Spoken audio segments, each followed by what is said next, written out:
methyl paniculatum has never been made, at least on a commercial level, or at the level that we're attempting to do it now. And we've been very, very successful because of Thomas and because of doTERRA's involvement. They'll drop into this funnel here and down into the tank. The tank will fill up with water and the oil will be at the top. And I draw the oil off right here. It was very difficult because everybody in the world was saying, well, it's just another species, it's this, it's that.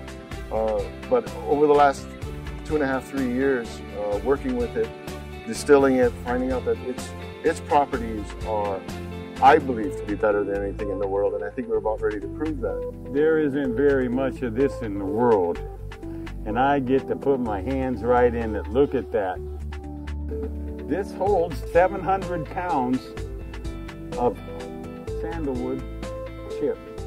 The lid will be on it after we finish filling it. Once it starts down that pipe, it heads to a heat exchanger. We take the vaporized oils and they separate.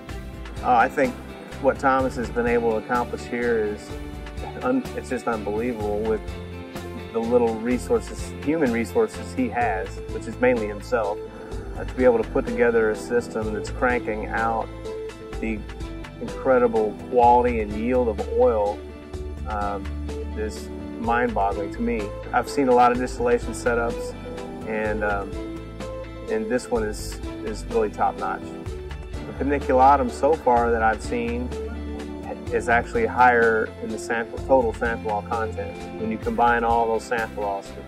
When we say total xanthol content, we're not just talking about alpha and beta xanthol. We're talking about all the sesquiterpene alcohols that are common to the sandalwood oil. In terms of comparison to the spicatum or the Australian sandalwood, it's not even close.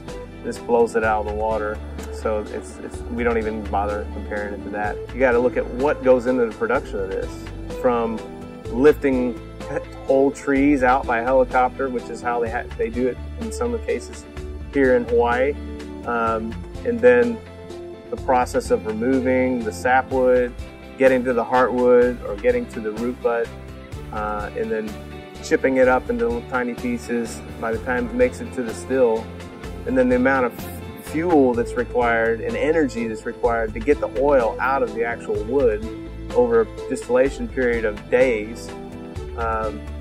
You can understand why it's so valuable. This represents, in this bottle, in terms of once it's bottled in small bottles, this represents $14,000. When you think about that, it's quite amazing.